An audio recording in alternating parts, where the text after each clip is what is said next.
ओम ओम ओम गुरुर्ब्रह्मा गुरुर्विष्णू गुरुर्देव महेश्वरः गुरुः साक्षात् परब्रह्म तस्मै श्री गुरवे नमः.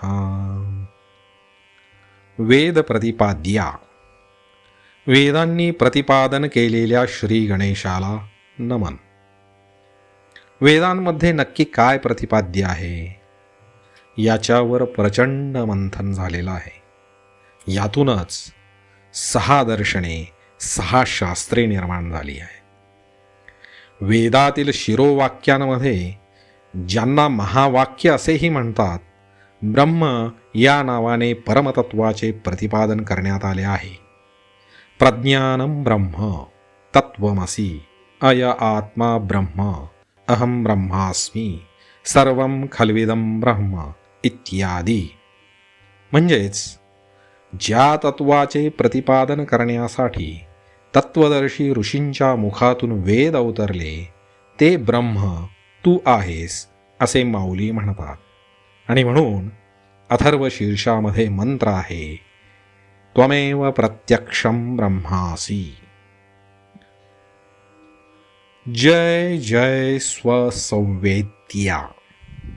स्वसंवेद्या म्हणजे स्वतःला सम्यकपणे संपूर्णपणे जाणणाऱ्या श्री गणेशा तुझा जय जयकार असो.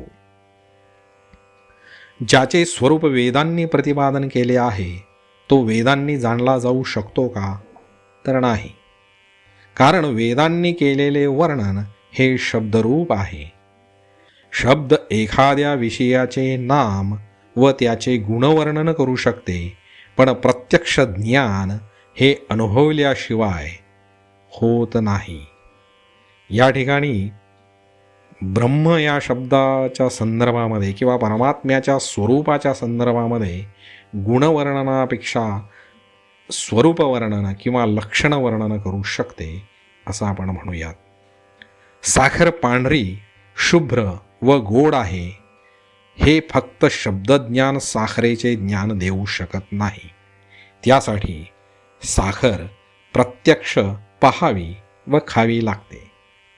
साखर किंवा कोणताही विषय याचे ज्ञान होण्यासाठी 3 गोष्टींची आवश्यकता आहे.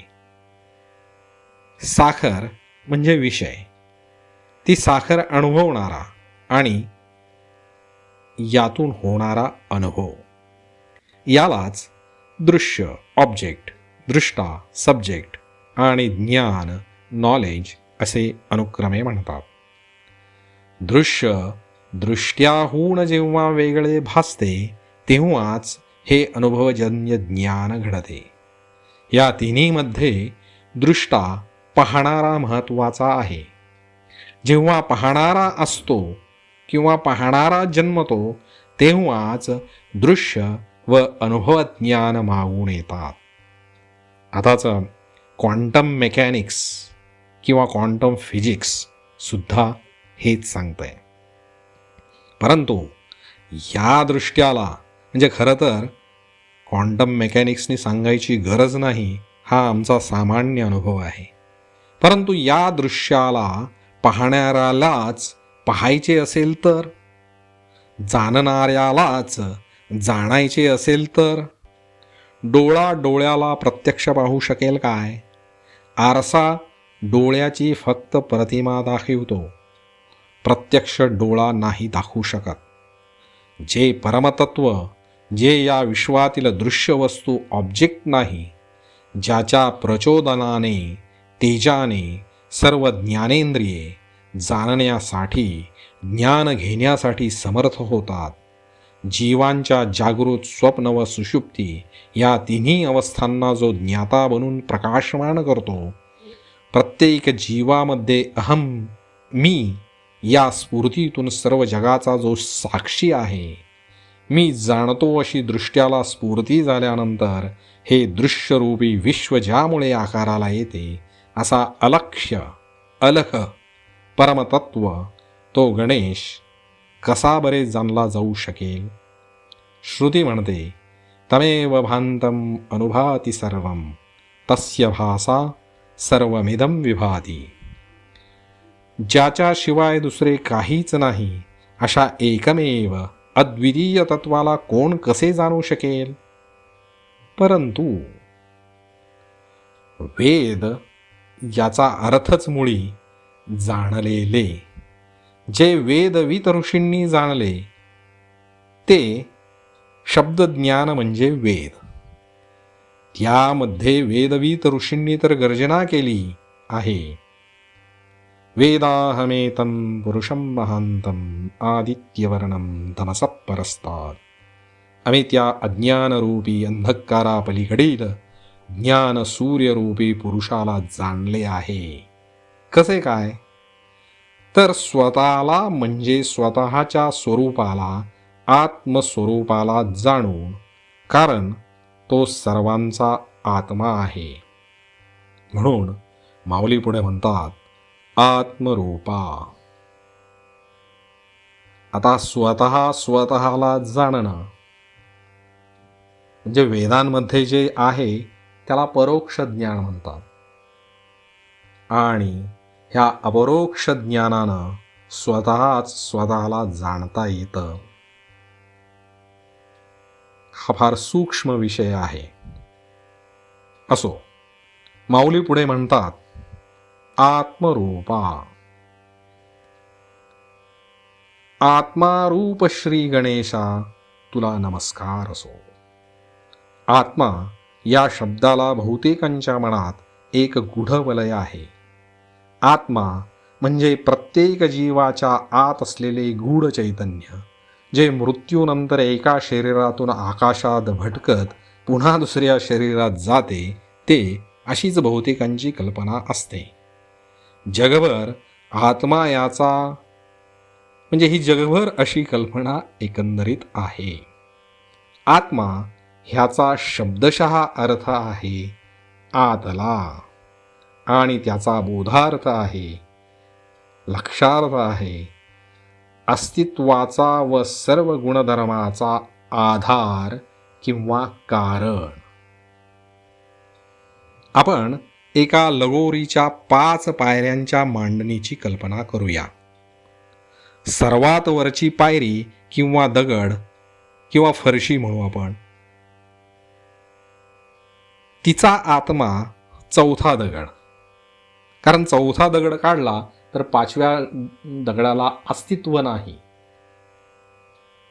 चौथ्या आणि 5व्या पायरीचा दगड ही तिसरी पायरी. तिसऱ्या, चौथ्या आणि 5व्या पायरीचा आधार हा दुसरी पायरी.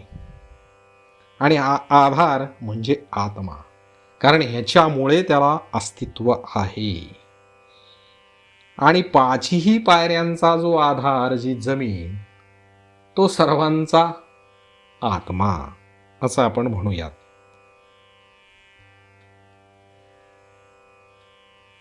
आपण वरती सुरुवातीलाच काल आद्या या शब्दाचाही अर्थ पाहिला, आणि आद्या याचा शब्दाचा अर्थ आदिकारण या अर्थाने आत्मा हाच होतो.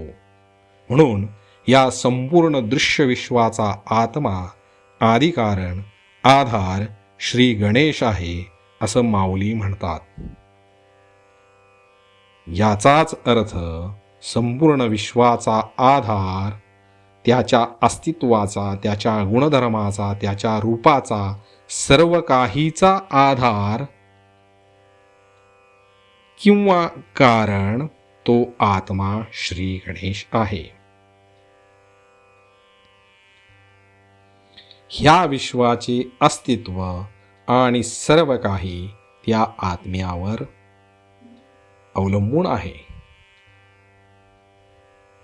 याप्रमाणे दृश्य विषयांचा आधार, ज्याप्रमाणे दृश्य विषयांचा आधार आमची इंद्रिये, इंद्रियांचा आधार आमचं मन, मनाचा आधार आमची अहमबुद्धी, आणि अहमबुद्धीचा आधार चेतना, आणि ह्या चेतनेचा आधार चित्शक्ती, आणि चित्शक्तीचा आधार ते आत्मचैतन्य